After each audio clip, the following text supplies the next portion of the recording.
नमस्कार भैया, आपका आदर्श विद्या मंदिर में ऑनलाइन शिक्षण कार्यक्रम में स्वागत है, अभिनंदन है। आज हम कक्षा 7वीं में विषय अंग्रेजी के अंदर हनीकॉम्ब में यूनिट नंबर 2 के पार्ट नंबर 2 का पैसेज नंबर 4 का हम अध्ययन करेंगे। हम जो है पूर्व में पढ़ रहे थे द गिफ्ट ऑफ संतोष में मृदु और उस बिल्ली के बारे में। आगे हम पढ़ते हैं, Ravi tell him that's nothing left in the kitchen. Cried Rukmani and he is not to come again. Tell him that she sounded fed up. Ravi didn't have to repeat it all to the beggar. What his mother said had been easy for them all to hear. There under the neem tree, the beggar sat up and sighed. I'll go. He really only let me have a rest here under this tree. The sun is so hot. The tar has melted on the road. My feet are already blistered. He stretched out his feet to show large pink peeling. Stretched out his feet to show large pink peeling blistered on the soles of his bare feet. अब हम इसका निर्वाद करते हैं passage का। Ravi tell him there's nothing left in the kitchen. Cried Rukmani चिल्लाई और उसने कहा चिल्लाते हुए कि Ravi tell him there's nothing left in the kitchen. उसको बता दो कि रसोई घर के अंदर खाने के लिए जो है शेष कुछ नहीं बचा है।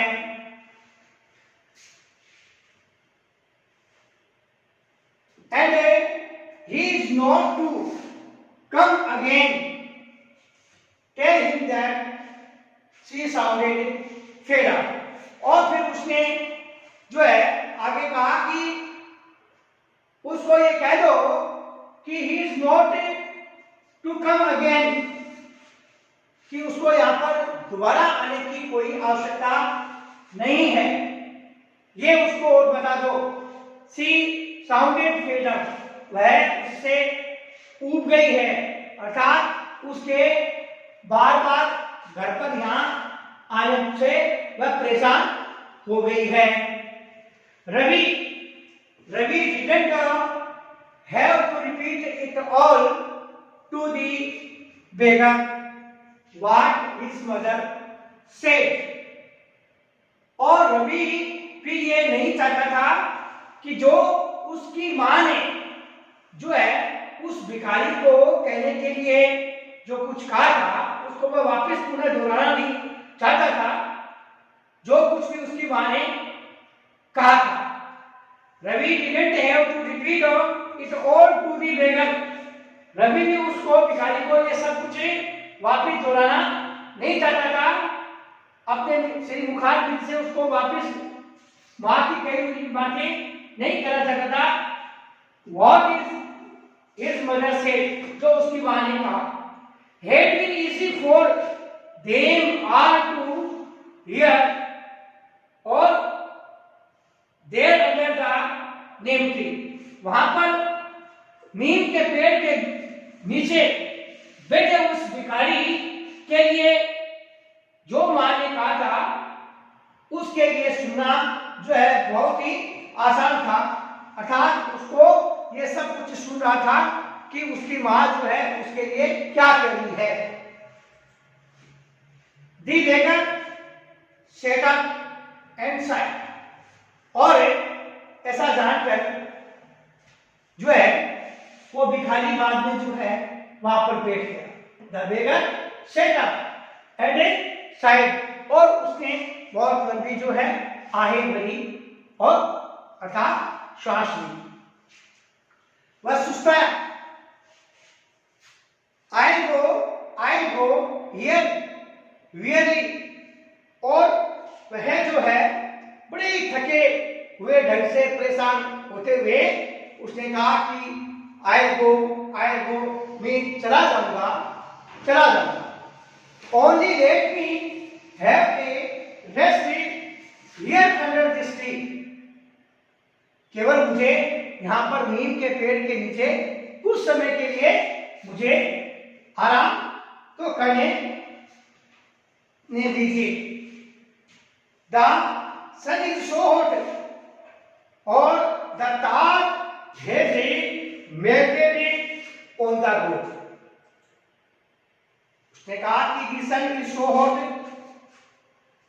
सूरज बहुत तेज है, अर्थात गर्मी बहुत तेज है, और चिलचिलाती धूप के कारण the tar has melted on the road, सड़क पर जो अलकतरा है, जो बिछा हुआ होता है, वो इतनी तेज गर्मी धूप पड़ने के कारण वो पिघलकर जो है सड़क पर फैल गया है। और my feet are already blistered, और मेरे जो पैरों में जो है वो पहले से ही जो है फफोले पड़ गए हैं। My feet are already blistered, मेरे जो पैरों में हैं वो फफोले इस गर्मी के कारण और तेज धूप के कारण और तपती हुई इस सड़क में पिघलते हुए तार से जो है पहले से ही जो है मेरे फफोले जो है बन गए हैं। He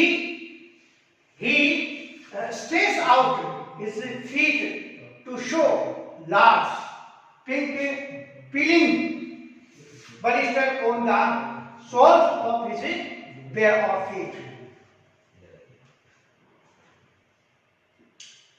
और फिर उस भिखारी ने he stretched out his feet to show large, उसने अपने जो है पैरों को जो है फैला के उसने दिखाए, अर्थात फैलाकर जो है उसने अपने पैर दिखाए, और जिस पर pink peeling blister on the soles of his bare feet, जिसके नंगे पैरों में जो है पैरों के तलवे के नीचे जो है गुलाबी और जो है फफोले जिसमें चमड़ी उठी हुई थी वो फफोले जो है भरे हुए थे। इस प्रकार उसने अपने जो है हाल को जो है अपनी जो दैनिक स्थिति है उसको उनको बताने का जो है उनसे प्रयास किया।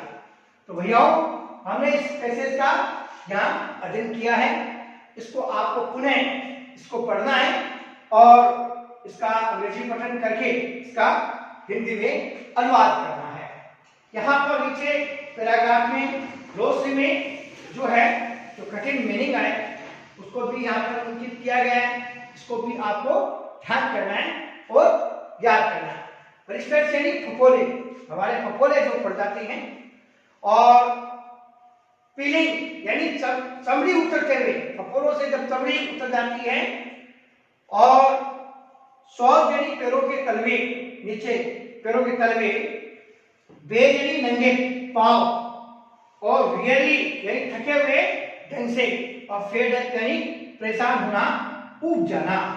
यहाँ लिखा ना कि सी साउंडेड फेड अप, उसने जोर से कहा उस भिखारी को सुनाने के लिए कि वह उसके यहाँ बार बार भीख जो है मांगने के लिए यहाँ आने से वह जो है ऊब गई है।